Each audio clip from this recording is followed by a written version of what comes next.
ان غیر حقیقی توقعات کی بنیاد بعض گمراہ کن اخباری تبصرے تھے کہ صدر پاکستان نے مجیب الرحمان کو بظاہر غیر مشروط طور پر رہا کر دیا ہے، لیکن در حقیقت ایک دوست ملک نے ضمانت دی کہ تم مجیب کو چھوڑ کر خیر سگالی کی فضا پیدا کرو، ہم تمہارے جنگی قیدی واپس منگوا دیں گے۔ شاید اس امید بے جا کا نفسیاتی پہلو بھی یہ تھا کہ قیدی ہر ذرے کی جنبش، ہر پتے کی لرزش اور ہر کلی کی چٹک سے اپنی رہائی کا پہلو نکالنے لگتا ہے۔ 6 جنوری کی شام کو VIP حضرات کو جنگی قیدیوں کی وردیاں دے دی گئیں تو سب امیدیں خاک ہو گئیں۔ وردیوں سے پتہ چلا کہ ہم کوہ یار کی بجائے سوئے دار جانے والے ہیں۔ ہر VIP کو 2 سبز پتلونیں، 2 قمیضیں اور 2 کمبل دیے گئے۔ ایک اردری نے کملوں کو اٹھا کر الگ کرنا چاہو تو ان کو نصف بوجھ فالتو اون کی شکل میں زمین بوسی رہا۔ ایک VIP نے جو ہی پتلون کا ناپ لینا چاہا تو کمر سے تجاوز کر کے گلے تک پہنچ گئی۔ قمیض کو جانچا تو اسے اتنا مکثر پایا کہ کسی نازک اندام صنم کے لیے مناسب ہو تو ہو، پاکستانی افسر یا سپاہی کے لیے ہرگز موزوں نہ تھی۔ خدا کا لاکھ لاکھ شکر ہے کہ ہم جونیئر قیدی ایسے تحفے کے بارگراں سے محفوظ رہے۔ اگلے روز حکم ملا کہ صبح 3-4 بجے تیار رہنا، کوچ کا وقت آ پہنچا ہے۔ جرنیل کو کسی بہانے نیچے طلب کیا گیا اور اوپر ان کے ADC کی موجودگی میں ان کے سامان کی تلاشی لی گئی اور وہ 7 جنوری کو طلوع آفتاب سے پہلے روانہ ہو گئے۔ ان کی منزل جبل پور بتائی گئی۔ میں اوپر یوسف بے کارواں کی طرح مغموم نگاہوں سے گرد کاراں کا نظارہ کرتا رہا۔ میں حسب حکم وردی پہنے منتظر رہا، لیکن سارا دن کوئی نامہ و پیام نہ آیا۔ سوچا بنیاں تاڑ گیا ہے کہ میں VIP کے مرتبے سے کہیں کم تر اور ADC کے رتبے سے ذرا بالا تر ہوں۔ ضرور کوئی منفرد جنس ہوں جس کے ساتھ منفرد برتاؤ لازم ہے۔ ہم سفر اور بھی سرگرم سفر تھے، لیکن مجھ کو صیاد نے رفتار سے پہچان لیا۔ قیدی نمبر 10۔ 7 جنوری 1972 کو میں سارا دن بھوکا پیاسا شیر چباتا رہا۔ غروب آفتاب کے بعد انٹیلیجنس کا ایک باغبو نما کارندہ آیا جس نے اطلاع دی کہ سفر کے لیے نیچے گاڑی تیار کھڑی ہے۔ پوچھا کہاں کا عزم ہے۔ اس نے اپنے ملک کی سیکیورٹی کا خاص خیال رکھتے ہوئے یہ اہم راز افشاں کرنے سے انکار کر دیا۔ میں شیر گنگناتا ہوا سیڑھیوں سے اترنے لگا۔ نیچے اترا تو انہوں نے مجھے ایک تاریک فوجی ٹرک کی پچھلی نشست پر بٹھا دیا۔ 4 آدمیوں کی مسلح گارڈ ساتھ ہوئی۔ روانگی سے قبل انہوں نے رسی سے میرے دونوں ہاتھ پیٹھ پیچھے باندھ دیے اور آنکھوں پر تہہ دار پٹی کس کر میری قوت مشاہدہ کو معطل کر دیا۔ اب صرف مجھے ان کے قدموں کی چاپ اور ٹرک کے دروازے کھلنے اور بند ہونے کی آواز سنائی دیتی تھی۔ چند لمحے بعد ٹرک حرکت کرنے لگا اور اپنے سن و سال کے لحاظ سے خاصا سبک رفتار ثابت ہوا۔ ٹرک کے اندر مکمل خاموشی تھی، لب بند، نفس بند، ذہن بند، زبان بند۔ البتہ فورٹ ولیم سے باہر نکلے تو پاس سے گزرتی ہوئی گاڑیوں کے ہارن سنائی دیے اور کبھی سامنے آنے والی گاڑی کی ہیڈ لائٹ پٹی کی تہوں کو چیرتی ہوئی آنکھوں کی پتلیوں تک جا پہنچتی۔ ٹرک چلتا رہا، موڑ مڑتا رہا، اس کی گردش متواتر سے سمت اور فاصلے کی لڑی ہاتھ سے چھوٹ گئی۔ جوں جوں سفر طویل ہوتا جاتا، اپنی منزل مقصود کے بارے میں تجسس اور تشویش بڑھتی جاتی۔ منزل ہے کہاں تیری اے لالا صحرائی؟ لیکن کچھ پتہ نہ چلا۔ سڑک کے شور و شگز میں صرف یہ قیاس کر پایا کہ میں کسی مصروف شاہراہ سے گزر رہا ہوں، لیکن شاخ سے توڑ کر یہ آندھی مجھے کہاں لے جائے گی اس کا تعین نہ کر سکا۔ کبھی سمجھتا کہ ٹرک کا رخ جیسور مشرقی پاکستان کی طرف ہے، کبھی اندازہ لگاتا کہ یہ مجھے وسط ہند میں کسی کیمپ میں لے جا رہے ہیں۔ کبھی وہم ہوتا۔ میں نے ان اندیشوں سے نجات پانے کے لیے تحت الشعور سے شعر گریدنے شروع کیے۔ صرف ایک مصرع آتا ہے، کہاں گیا میرا قافلہ، کہاں رک گئے میرے ہم سفر۔ پھر وہموں نے گھیر لیا۔ شعروں اور اندیشوں کی کشمکش ابھی جاری تھی کہ ٹرک ایک جگہ رکا۔ بھاری بھرکم آنی پھاٹک کھلنے کی آواز آئی۔ ٹرک ذرا اندر سرکا، پھاٹک بند ہو گیا۔ 50-60 گز آگے پھر یہی مشق دہرائی گئی۔ ایک پھاٹک اور کھلا، پھر بند ہوا۔ تھوڑی دور جا کر کسی نے مجھے بازو سے گھسیٹ کر اس ہمارے برق رفتار سے اتار لیا اور بند آنکھوں اور بند ہاتھوں سمیت ایک کوٹڑی میں کھڑا کر دیا۔ ایک شخص نے میرے ہاتھ کھولے، دوسرے نے پٹی۔ گھڑی پر نگاہ ڈالی تو 2 گھنٹے 50 منٹ سفر میں گزار چکا تھا، یعنی کم و بیش 70-80 میل۔ غالباً کلکتہ سے جیسور کی سرحد اتنی ہی دور ہوگی۔ بہرحال اب میں ایک 10 فٹ مربع کوٹڑی میں کھڑا تھا جس میں کوئی کھڑکی تھی نہ روشن دان، کرسی تھی نہ چارپائی۔ یہاں میری اور میرے سامان کی مفصل تلاشی لی گئی۔ کرتا پاجامہ چھوڑ کر ہر چیز یعنی بستر، شیو کا سامان، صابن، تولیہ، کتابیں ضبط کر لی گئی۔ اس کے بعد 4 گورکھا سپاہی سنگینوں کے سائے تلے مجھے ایک احاطے سے دوسرے احاطے میں لے گئے۔ اس 15 فٹ چوڑے اور 20 فٹ لمبے صحن کی ایک جانب بیت الخلاء اور غسل خانے تھے اور دوسری جانب قید تنہائی کی کوٹڑیاں جنہیں عرف عام میں سیل کہا جاتا تھا۔ یہ سیل ایک پست قامت پہاڑی کا دامن کاٹ کر بنائے گئے تھے۔ گارڈ کمانڈر نے سطح زمین سے 4 فٹ نیچے اتر کر ایک سیل کے کواڑ کھولے۔ اس کے بعد 2 سپاہیوں نے جاں فشانی سے لوہے کا بھاری دروازہ واہ کیا۔ اس میں داخل ہو کر کوئی 6 فٹ آگے ایسا ہی ایک اور دروازہ ملا۔ اسے کھینچ کر سپاہیوں نے راہ دینے پر مجبور کیا۔ اس کے آگے کوئی اور دروازہ، کھڑکی یا روشن دان نہ تھا، بس ایک کال کوٹڑی تھی جس میں مجھے ڈال کر تینوں دروازے یکے بعد دیگرے بند کر دیے گئے۔ کوارٹر بند ہونے میں روشنی کی مدھم سے مدھم کرن بھی اندر نہ جھانک سکتی تھی۔ میں اس شب تاریک میں سب سے اندرونی دروازے کی سلاخیں پکڑ کر کھڑا ہو گیا۔ دن کے شوق و تماشا اور شب کی اختر شماری کے تمام امکانات یکسر ختم ہو گئے۔ کسی شاعر نے شہر میں دیوانے، دشت میں کیس، کوہ میں فریاد کی نشاندہی کی تھی، لیکن اسے یہ شب و تیرہ تار کی تنہائی کا خیال کبھی نہ آیا۔ سوچا چند روز پہلے تو فورٹ ولیم میں بیٹھ کر اسیری کے اندھا ایام کی جو دھندلی سی تصویر بنائی تھی وہ اتنی گھناؤنی تو نہ تھی۔ غلط تھا اے جنون، شاید تیرا انداز صحرا۔ کوئی 1 گھنٹے بعد 5 دروازوں کے باہر ایک نیم جہاں بلب ٹمٹمایا۔ دروازے کے اوپر 2 انچ مربع کے واحد سوراخ سے اس کی نیم مردہ کرنیں اندر داخل ہوئیں، جس سے آہنی دروازوں کی سلاخیں مجھ پر منعکس ہونے لگیں۔ میں نے تصور میں باہر سے اپنی موجودہ حالت کا مشاہدہ کیا تو اپنے آپ کو ایک خالص قیدی کے مکمل روپ میں پایا۔ تھوڑی دیر بعد دونوں آہنی دروازے کھلے۔ ایک بھنگی نما شخص نے پرانے کملوں کے 2 ٹکڑے میرے سامنے پھینک دیے۔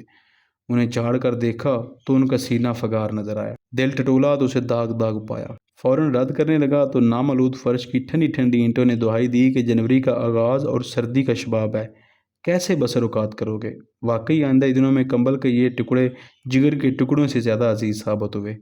مجھے باصیت قیدی سر و سامان سے لیس کرنے کی مہم ابھی جاری تھی۔ اس بھنگی نے لوہے کی ایک پلیٹ، ایک مگ میرے حوالے کیا۔ ان برتنوں میں کبھی ابتدائے آفرینش میں اینامیل کا لیپ چڑھایا گیا تھا، لیکن امتاز زمانہ کے ہاتھوں اس کے آثار مٹ چکے تھے۔ اب پلیٹ اور مگ کا اصلی سیاہ رنگ نمایاں طور پر دکھائی دیتا تھا۔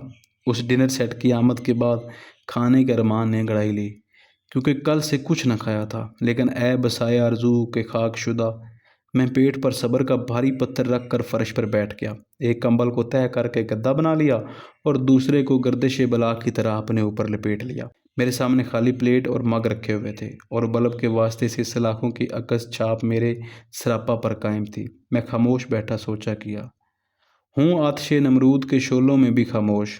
میں بندہ مومن ہوں، نہیں دانا اسپند۔ 3 بجے رات سے نیند اور بھوک بظاہر 2 متضاد عناصر نے ستا رکھا تھا۔ ایک بلیک ہول میں مبہوس ہو کر طرح طرح کے خیالات نے ستانا شروع کر دیا۔ یہ کال کوٹڑی میرا مقدر کیوں ہوئی؟ کیا میں قاتل و مجرم ہوں؟ جنرل ناگرا کے وعدے اور جنیوا کنونشن کی مراد کدھر گئیں؟ کیا سکوت ڈاکہ میں میرا اتنا بڑا قصور ہے کہ مجھے زندہ درگور کر دیا جائے؟ کیا اللہ تعالیٰ دلوں کے بھید اور نیتوں کے راز نہیں جانتا؟ اگر وہ سب کچھ سنتا اور جانتا ہے تو مداخلت کیوں نہیں کرتا؟ ایسے ہی کئی بے ہنگم سوالات نے محشر خیال میں قرہام بچا رکھا تھا۔ نہ انہیں ذہن کی کال کوٹڑی میں بند رکھنے کا یارانہ تھا، نہ کوئی جلیس و ندیم تھا کہ میں اس کے سامنے دل کا بوجھ ہلکا کرتا۔ اس گپ اندھیرے میں نہ سایہ تھا کہ میرا ہم سبو ہوتا، نہ چاند تھا کہ ہم سخن بنتا۔ بس باہر وہی بلب چراغ سر مزار کی طرح خاموش تماشائی تھا۔ ساری کائنات سمٹ کر میری ذات تک محدود ہو چکی تھی۔ تمام دنیوی سہارے ٹوٹ چکے تھے۔ وہاں نہ خاندانی وقار کام آیا، نہ عہدے کا لحاظ، نہ جرنیلوں کے قرب ہی آڑے آیا، نہ ذوق شعر و ادب۔ کائنات کی ہر چیز حقیر اور بے ثبات نظر آنے لگی۔ کسر زیست کا کوئی ستون اگر اب بھی صحیح سالم تھا تو وہ اللہ تعالیٰ پر ایمان، اور ایسے وقت میں یہ ایمان اور بھی مستحکم اور قوی ہو جاتا ہے۔ میں تو عقل برخدا 6 فٹ مربع کمرے میں لیٹ گیا۔ ایک دیوار سر کو لوہے مزار کی طرح چھو رہی تھی تو دوسری پاؤں کو مزید پھیلنے سے روک رہی تھی۔ عین قبر کا منظر تھا۔